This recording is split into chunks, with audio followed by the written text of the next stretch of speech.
So, the time has finally come. The first episode of Trigun Stampede, entitled No Man's Land, is finally released. I have mixed feelings about it. On one hand, it's not a complete trash fire I was worried about it being. On the other, I also don't think it's very good. The anime could go anywhere from here, but it's got an uphill battle on its hands. Let's explore why, and there will be spoilers if you care about that. The positives. As reboots of beloved classics go, this isn't the worst thing ever, even as it's also far from the best. I would put this above the 2020 Digimon Adventure and the infamous 2016 Berserk, but a smidge below the 2021 Shaman King. The fact that I have this metric is definitely indicated where we are. The voice acting is relatively solid on the whole, and Yoshitsugu Matsuoka, who was also Inosuke from Demon Slayer and Raihan in Pokemon Journeys, among many others, is at least decent for what their attempts. Not to say that's not completely without flaws either. They're far from it. I was never on board the hype train with this reboot, and I was honestly baffled why there was one to begin with. I always felt it appeared average, and now that I've seen it, I consider it to be average, at least in the pilot's case. Biggest points of contention are easily the CGI and the changes from the source material. I acknowledge the style that Orange has is distinctive, but while it works well on the Lustrous and B-Stars, I don't think it was the best fit for Trigun. Again, not as bad as the aforementioned 2016 Berserk, but it's also got a sheen to like a video game cutscene. The original had impact and grit in nearly every frame. This reboot feels weightless, and everything looks too clean for a fictional universe that shares its DNA with everything from spaghetti western movies to the Mad Max series. There's a scene where they allegedly served dirty tap water, but I've had cups of Pepsi from Taco Bell that were murkier than the water in that scene. Honestly, I think Lupin III the First did a better job at making 2D anime traits work in CGI.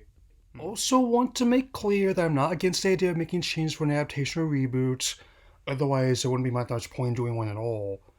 The problem is that a fair amount of people would have preferred a direct adaptation of the manga, which wasn't finished when the original anime aired, or an adaptation of Maximum, and we got this instead. They're trying, but the energy just seems off in this show. It doesn't help they're attempting to open on Vash and Ice being sent to No Man's Land by the surrogate mother Rem, and ends up being less impactful than the original since the build-up isn't there for everyone to get invested. Then there's the character changes. Out of all the ones made, the omission of Millie Thompson, at least at this stage, is the one that upset me and others the most. Given how the character made a good contrast of Metal Strife in both looks and personality, her removal didn't make any sense to me or others.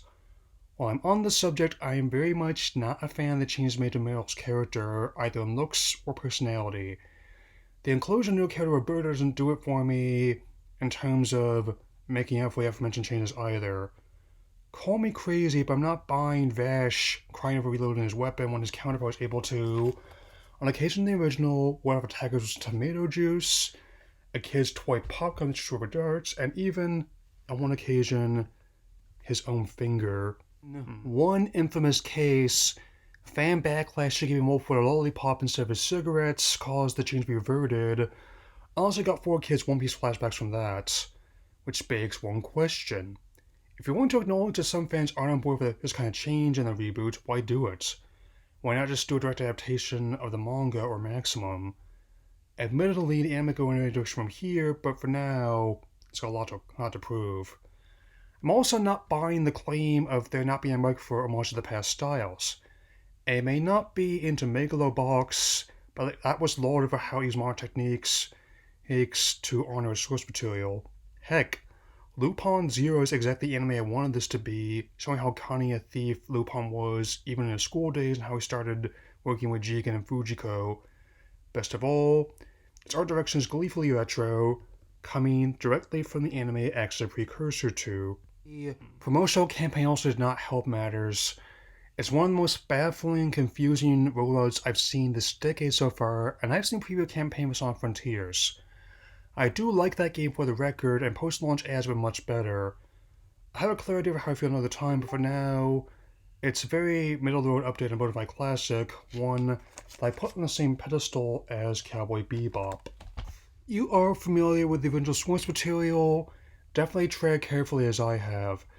If you're on the fence like I was and haven't been exposed to the series beforehand, I strongly recommend reading the manga and watching the original anime, all 26 episodes, and the Battle on Rumble movie. I will not be doing a full review until the anime finishes, before it finishes, so it could take any trajectory from here. That will be all for now. So if you'll excuse me, I'm going back to the original anime.